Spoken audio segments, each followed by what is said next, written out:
हाँ जी बच्चों, तो आज अपने को चालू करना है एल्जेब्रिक इनइक्वालिटी या वेवी कर्व मेथड से इनइक्वालिटी सॉल्व करने के तरीके सीखने हैं। तो कोई भी इनइक्वालिटी एल्जेब्रिक इनइक्वालिटी सॉल्व करने से पहले कुछ छोटी छोटी बातें हमें जाननी जरूरी हैं। और ये जो एल्जेब्रिक इनइक्वालिटी है ये हमें पूरी मैथमेटिक्स में हर जगह यूज होने वाली है। इसलिए पूरी मैथमेटिक्स की स्टार्टिंग से पहले हमें ये जान लेना बहुत अच्छे से जरूरी है कि किसी भी एल्जेब्रिक इनइक्वालिटी को हम सॉल्व कैसे करते हैं। जरा कुछ छोटे छोटे पॉइंट्स हैं, पहले वो अंडरस्टैंड कर लेते हैं और फिर एक बढ़िया सा एक मेथड डेवलप करेंगे एल्जेब्रिक इनइक्वालिटी को सॉल्व करने का।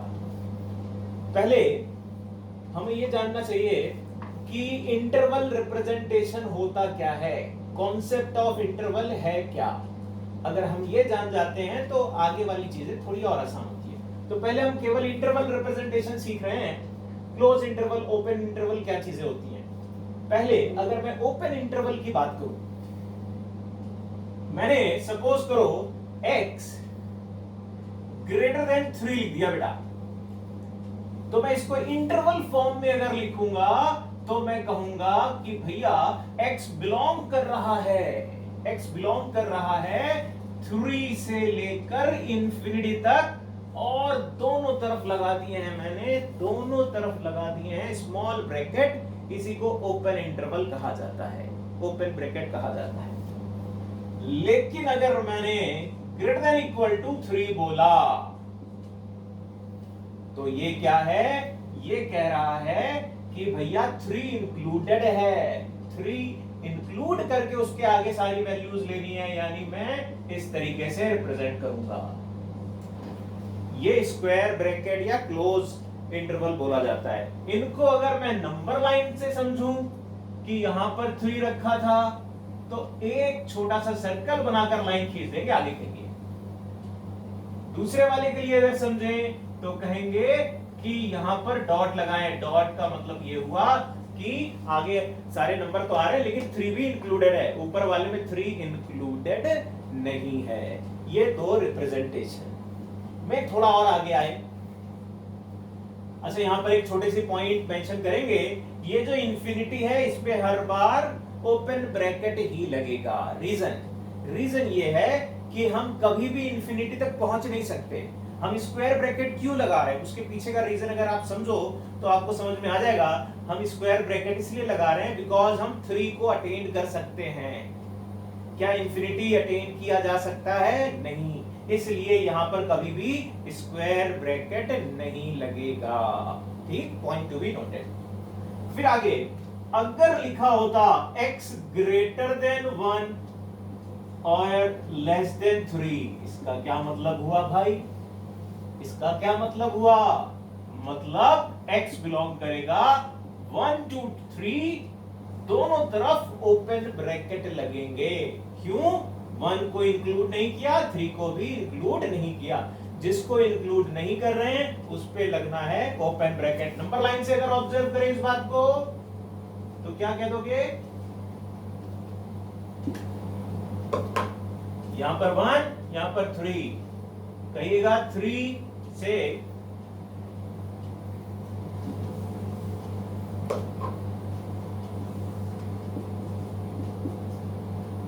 और 1 से 3 के बीच का पूरा इंटरवल बोथ साइड मैंने छोड़ दिया है ओपन। ठीक बात है। अगर मान लो मैंने इस तरीके से लिखा तो इसको क्या कहोगे भैया? 1 से लेकर 3 इंक्लूडिंग एक्सक्लूडिंग। ठीक है। यहां पर अगर नंबर लाइन से रिप्रेजेंट करो तो क्या बोलोगे? कुछ इस तरीके का। यहां पर तो डॉट लगा दीजिएगा, यहां छोटा सा सर्कल छोड़ दीजिएगा, यानी ये इंक्लूडेड नहीं है, ये इंक्लूडेड है।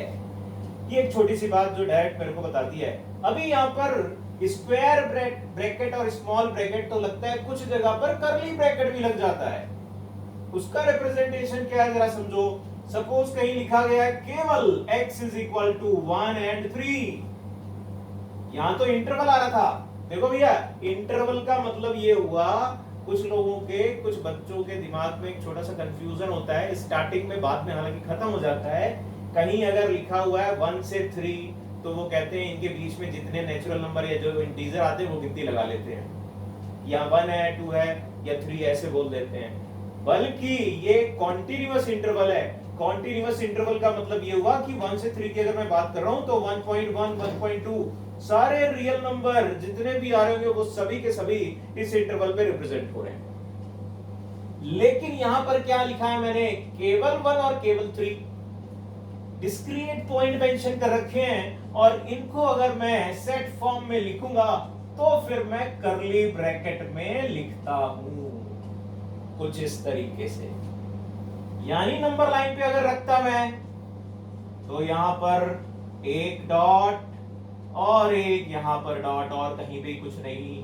अंडरस्टैंडिंग होनी चाहिए बहुत अच्छे से। मतलब इनमें और इनमें अंतर क्या है, ये कह रहा है 1 और 3 केवल, ये कह रहा है 1 और 3 के बीच में सब कुछ।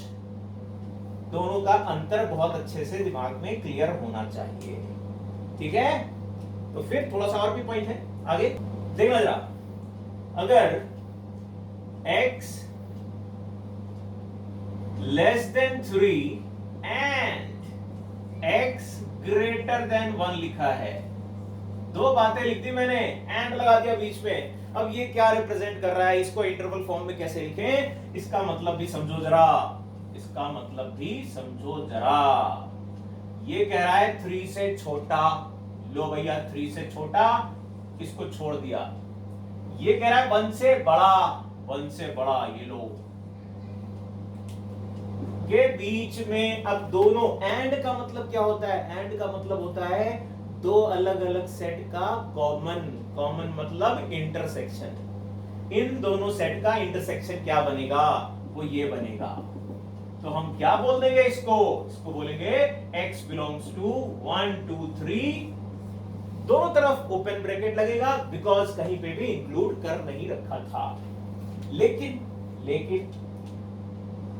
अगर मैंने लिख दिया x less than equal to 1 और x greater than equal to 3, इसका क्या मतलब, फिर से नंबर लाइन पे आना बेटा, यहां 1 यहां पर 3। ये कह रहा है 1 से छोटा इंक्लूडिंग, ये कह रहा है 3 से बड़ा इंक्लूडिंग।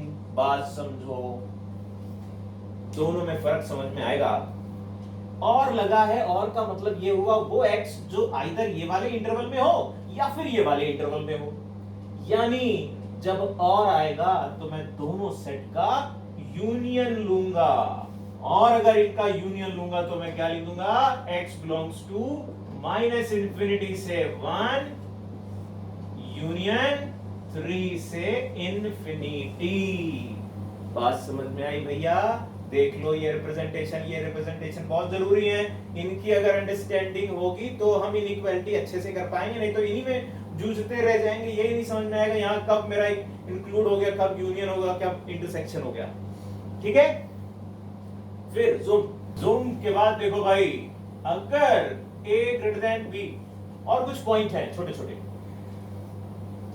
अगर ऐसा लिखा है तो मैं इसको क्या लिख सकता हूं, अगर मैं किसी भी इनइक्वालिटी में माइनस से मल्टीप्लाई कर रहा हूं तो इनइक्वालिटी में क्या परिवर्तन होगा, माइनस ए माइनस बी। जब भी कभी इनइक्वालिटी में निगेटिव से मल्टीप्लाई करोगे ना बेटा तो इनइक्वालिटी का साइन चेंज हो जाएगा।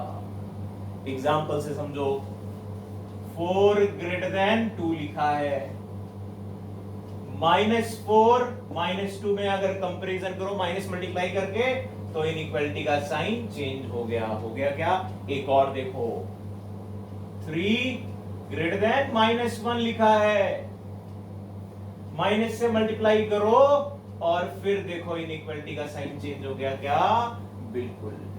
तो कभी भी अगर माइनस से इनइक्वालिटी पे मल्टीप्लाई करते हैं तो साइन चेंज हो जाता है।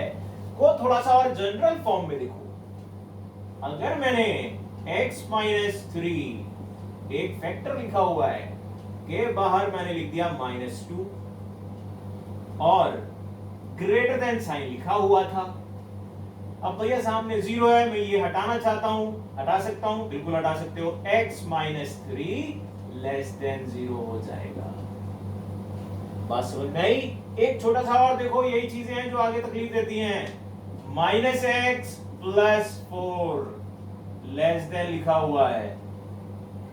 अभी मेरे को इसको सिंप्लीफाई करना है, तो मैं निगेटिव साइन अगर मल्टीप्लाई करूंगा तो यहाँ x माइनस 4 हो जाएगा और इनइक्वालिटी चेंज हो जाएगी। ये छोटी सी, बहुत बात छोटी सी है, लेकिन अगर दिमाग में अच्छे से चली जाए तो आगे वाली बातें आसान हो जाती हैं। ठीक है, तो फिर इसको हटाते हैं। जो देखो a greater than b by c लिख दिया, इसको सिंप्लीफाई करने जा रहा हूं, इसको सिंप्लीफाई करने जा रहा हूं। जरा गौर करिएगा, मैं a c greater than b लिख सकता हूं क्या? सोचो दिमाग में एक सेकंड के लिए, लिख सकते हो क्या? ऐसा क्रॉस मल्टीप्लाई किया जा सकता है, हर बार नहीं, कुछ कंडीशन के साथ। क्या? c ग्रेटर देन 0 अगर है तो कोई तकलीफ नहीं है। अगर c निगेटिव हुआ तो तकलीफ है, तब क्या हो जाएगा? इनइक्वालिटी का ऑर्डर चेंज हो जाएगा। क्यों? जरा फिर से इस बात को समझो, अच्छे से खोपड़ी में जाए ताकि आगे काम हो पाए। क्या कह रहा हूं मैं, जरा समझो। 4 ग्रेटर देन -2 बाई -3 ऐसा लिखा मैंने। फिर मैंने कह दिया कि इसको लिख दो, अगर ये मैं मल्टीप्लाई कर रहा हूं तो निगेटिव साइन है, उस तरफ जाएगा, तो 4 इंटू -2 ये लेस देन हो जाएगा क्या भैया? देख लो, लेस देन हो जाएगा क्या? बिल्कुल सही बात है। क्यों? क्योंकि जो नंबर मैं उस तरफ ले जा रहा था वो निगेटिव था। तो यहां तो बड़ा आसान सा दिख रहा था, कर दिया। फिर आगे देखते हैं, अगर मैंने लिख दिया थोड़ा सा चेंज करते हुए कि x plus 1 greater than 2 upon x minus 3, काम की बात है, बहुत जरूरी। क्या मैं यहां पर मल्टीप्लाई कर सकता हूं? क्या मैं यहां पर क्रॉस मल्टीप्लाई कर सकता हूं? यहां पर अगर करोगे तो तकलीफ इस बात की है कि हमें ये नहीं मालूम कि ये पॉजिटिव है कि निगेटिव है। इसलिए बिना कंडीशन केयर करे हम मल्टीप्लाई नहीं करेंगे। जरूरी बात निकल रही है, इनइक्वालिटी में आगे ये फंसाएगी आपको। क्या? कि अगर क्रॉस मल्टीप्लाई करेंगे तो हमें तकलीफ मिलेगी। अगर ऐसे नंबर को क्रॉस मल्टीप्लाई कर रहे हैं, यहां पर करने में तकलीफ नहीं थी, हमें नोन था, यहां हमें नंबर का पता है ये साइन निगेटिव है, मल्टीप्लाई हो गया इसलिए।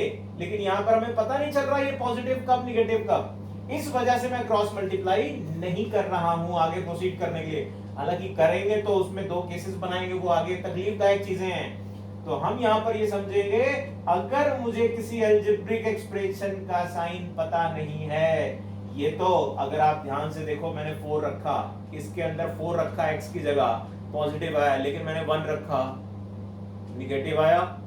इस वजह से मैं कहूंगा ये कभी निगेटिव कभी पॉजिटिव। तो कब निगेटिव कब पॉजिटिव ये नहीं केयर कर पा रहे अभी हम, इसलिए हमने कहा ऐसा नहीं करेंगे। फिर से देखते हैं।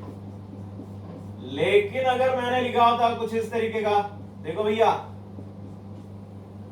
अगर लिखा होता इस तरीके का, तब क्या कहते? अब ये नंबर क्या ऑलवेज पॉजिटिव है?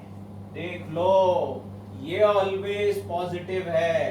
तो मैं कह रहा हूं कि अब मैं क्लियर कट मल्टीप्लाई कर सकता हूं। अब मैं मल्टीप्लाई कर सकता हूं, मुझे तकलीफ नहीं है मल्टीप्लाई करने के लिए। ठीक, ये भी एक जरूरी बात है जो इसी प्रॉपर्टी से कनेक्ट होती है, जो आपके दिमाग में होनी चाहिए। कब मैं नहीं कर पा रहा और कब मैं कर पा रहा हूं, ये क्लियर होना चाहिए। कांस्टेंट में तो समझ में आ जाता है, अलजेब्रिक में समझना ज्यादा जरूरी है। अब फिर से अगली बात, इसको गैप करते हैं। जुप देखो, a(f(x) अगर ग्रेटर देन 0 लिखा है तो फिर मैं इसको 2 क्लासिफिकेशन में तोड़ना चाहूंगा। a अगर पॉजिटिव तो, a अगर निगेटिव तो। यहां पर कहोगे f(x) अगर ये पॉजिटिव नंबर है ए, तो भैया इसको हटा दो। कोई पॉजिटिव नोन नंबर हटाओगे कोई फर्क पड़ेगा इनइक्वालिटी में? कोई फर्क नहीं पड़ा, ये ऐसे ही रह गई। और अगर निगेटिव है तब हटाओगे तो फर्क पड़ेगा, इनइक्वालिटी का ऑर्डर चेंज हो जाएगा। इनइक्वालिटी का ऑर्डर चेंज हो जाएगा। इसको जरा समझते हैं।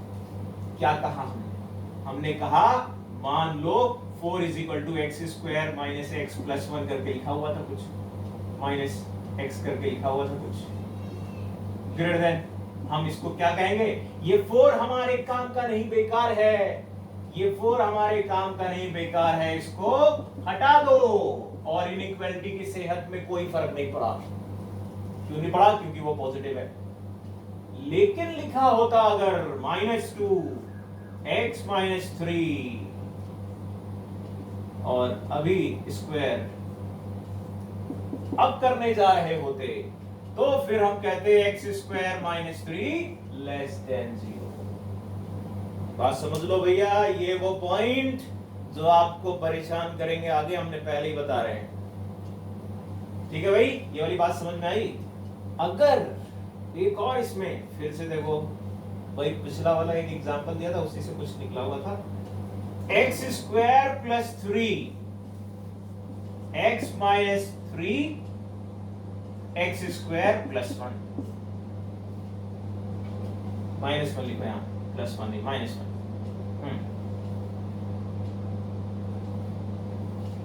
लेस देन 0 कर दिया। अभी आपसे पूछा है मैंने, ये वाले को ऑब्जर्व करो, ये कैसा नजर आ रहा है? ये कैसा नजर आ रहा है? अगर x की जगह कोई भी रियल नंबर रखोगे बेटा, हर हाल में x स्क्वायर तो 0 से बड़ा ही होगा या 0 होगा, +3 करोगे ये पॉजिटिव हो जाएगा। ये ऑलवेज पॉजिटिव है, ऑलवेज पॉजिटिव है। यानी फिर से यही बात आ गई, कोई चीज अगर ऑलवेज पॉजिटिव दिख रही तो उसको उड़ा दो, उड़ा दिया भैया। तो x - 3x स्क्वायर -1 और ये आ जाता है लेस देन। एक और छोटा सा जरा देखो जल्दी से, क्या कहता है ये? -1 - x square and x square -5x -1 greater than 0। अब बताओ जरा ये क्या हुआ? क्या अब ये ऑलवेज निगेटिव नजर आ रहा है? देख लो भैया, कुछ भी रखो ऑलवेज निगेटिव है। इसका मतलब ये हुआ, अब अगर मैं इसको ये ऑलवेज निगेटिव या ऑलवेज पॉजिटिव कुछ भी दिख जाए, जैसा यहां पर मैंने बोला, तो मैं उसको उड़ा दूंगा और बचेगा जो वो डिपेंड करता हुआ जो हटाया है कि साइन को क्या रखना है। यहां पर साइन चेंज हो जाएगा, इनइक्वालिटी का निगेटिव हो जाएगा। बात समझ में आई भाई? ये कुछ पॉइंट छोटे मोटे से जो यूज होने जा रहे हैं। ठीक है, अभी इन्हीं पॉइंट्स में, अब इसमें एक छोटा सा पॉइंट और आता है। जैसे मैंने यहां पर चुन लिया, ये पॉजिटिव है, ये निगेटिव है, तो कब कोई चीज पॉजिटिव होती है, निगेटिव होती है, हम एल्जेब्रिक एक्सप्रेशन कब ऑलवेज पॉजिटिव कब निगेटिव, उसको आइडेंटिफाई कैसे करते हैं वो भी एक बार देख लेते हैं इसी में इंक्लूड करते हुए। तो फिर जुप देखो भैया, x स्क्वायर -2x + 4 एक क्वाड्रेटिक लिख दी। सबसे पहले हम ये चेक करेंगे कोई क्वाड्रेटिक मिल रही है तो वो कब ऑलवेज पॉजिटिव कब ऑलवेज निगेटिव, इसकी जनरलाइज कर लेंगे। अब इसको आगे यूज करेंगे जाकर। देखना जरा बेटा, x - 1 होल स्क्वायर + 3 लिख सकते हो क्या? आपको उम्मीद करता हूं मैं कि आपने किसी क्वाड्रेटिक को फैक्टराइज करने का तरीका जाना होगा 10वीं क्लास में, इसलिए मैंने इसको जल्दी से लिख दिया। अगर तकलीफ तो मैं आपको बता दूं कि भैया +1 मैंने अलग किया है और 3 अलग किया है, और ये परफेक्ट स्क्वायर है। ये वाला फैक्टर इस तरीके से लिख दिया और साफ साफ दिख रहा है, x पे कुछ भी रखो, कुछ भी रखो, ये ऑलवेज पॉजिटिव है, ऑलवेज पॉजिटिव है। दिख पा रहा है क्या बालक?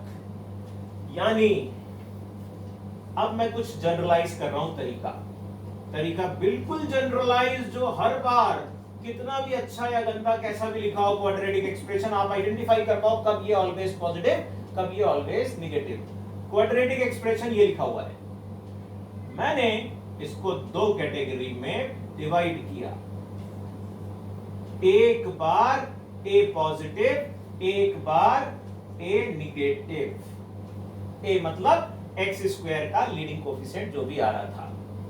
अभी अगर डी भी यहां पर निगेटिव हो जाए, ए अगर पॉजिटिव है और आपने ढूंढा और डी आपका निगेटिव आ गया, तब आप कह दोगे कि वो जो क्वाड्रेटिक एक्सप्रेशन था वो आपका ऑलवेज पॉजिटिव है। जैसा यहां एग्जांपल देख रहे थे, अगर इसका ए देखे पॉजिटिव, इसका डी देखे क्या है, निगेटिव। हालांकि ये कॉन्सेप्ट क्वाड्रेटिक चैप्टर में और अच्छे से करेंगे, बट अभी जो इनइक्वालिटी में यूज हो रहा है उतना मैं यहां पर आपको एक्सप्लेन कर रहा हूं कि ए अगर पॉजिटिव और डी अगर निगेटिव है तो ये क्वाड्रेटिक एक्सप्रेशन ऑलवेज पॉजिटिव होगा। यहां पर भी अगर डी निगेटिव हुआ तो फिर क्वाड्रेटिक एक्सप्रेशन ऑलवेज निगेटिव होगा। अब जरा मोटे तौर पे बात को समझो, क्या कहा मैंने ये कहा कि डी दोनों जगह निगेटिव है। किसी क्वाड्रेटिक के डी निगेटिव का मतलब इमेजिनरी रूट, किसी क्वाड्रेटिक के इमेजिनरी रूट अगर आ रहे हैं तो भैया वो या तो ऑलवेज पॉजिटिव होगा या फिर वो ऑलवेज निगेटिव होगा। अब वो फिक्स कैसे होगा, वो डिपेंड करेगा ए पे, ए पॉजिटिव कि ए निगेटिव। ए अगर पॉजिटिव तो बोल देंगे क्वाड्रेटिक एक्सप्रेशन ऑलवेज पॉजिटिव, ए अगर निगेटिव तो बोल देंगे क्वाड्रेटिक एक्सप्रेशन ऑलवेज निगेटिव। और ऐसी क्वाड्रेटिक किसी बड़ी सी इनइक्वालिटी में लिखी हुई है तो उसको हम उड़ा देंगे, गायब कर देंगे और कहेंगे भैया इसके कोई होने ना होने से फर्क नहीं पड़ रहा, इसको हटाओ, इनइक्वालिटी का साइन चेंज नहीं होगा, इसको हटाओ, इनइक्वालिटी का साइन चेंज कर दो, रिवर्स कर दो। ठीक बात समझ में आई? तो फिर एक छोटा सा एग्जांपल इसका और ले लेते हैं। Suppose minus x square plus 4x minus 1, नहीं लिखते हैं x minus x square and minus का 4, ये है। अगर इसका d देखें, पहले तो इसका लीडिंग कोफिशिएंट एक्स स्क्वायर का लीडिंग कोफिशिएंट देखना, एक्स का मत देखना, कंफ्यूज मत होना बेटा। और अगर इसका लीडिंग कोफिशिएंट देख रहे हो तो आपको क्या दिख रहा है, निगेटिव। अब इसका d देख लो, अगर मैं इसको अच्छे वाले फॉर्म में लिख दूं और फिर मैं आपसे कहूं इसका d निकालो, d का मतलब समझ रहे हो ना भैया, B square minus 4ac, d का मतलब होता है बी स्क्वायर माइनस 4ac, और वो क्या है 1 माइनस 4 माइनस 1 माइनस 4। तो ये क्या आ गया भैया, निगेटिव, d आ गया निगेटिव। अगर d निगेटिव आया तो हम कह देंगे कि भैया जी अब ये वाला एक्सप्रेशन ऑलवेज निगेटिव होगा। आप कह दो x square plus x minus 4 is negative. बात समझ में आई? तो किसी क्वाड्रेटिक को हमें आइडेंटिफाई करना है, अगर उसके रूट नहीं मिल रहे तो वो, अगर उसके रियल रूट नहीं मिल रहा है, कई बार हमको इरेशनल रूट मिलते हैं ना, तब भी हम कह देते हैं इसके रूट नहीं मिल रहा है। ऐसा नहीं करना, अगर डी निगेटिव है तब की बात कर रहे हैं। अगर डिस्क्रिमिनेंट अगर उसका निगेटिव है तब आप देखो जाकर उसका लीडिंग कोएफिशिएंट क्या है, उसके करस्पॉन्डिंग वो ऑलवेज पॉजिटिव या ऑलवेज निगेटिव हो जाएगा।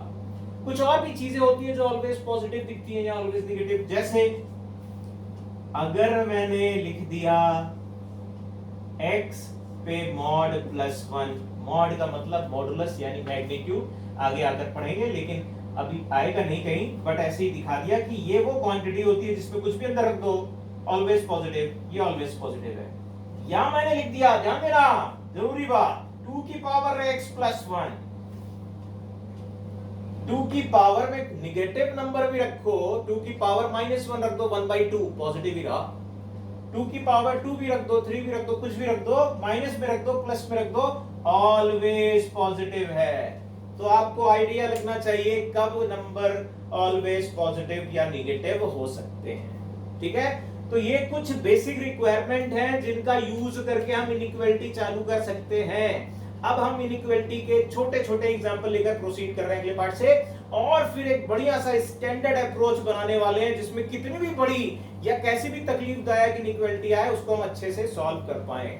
तो अगला वाला अगले पार्ट में देखते हैं।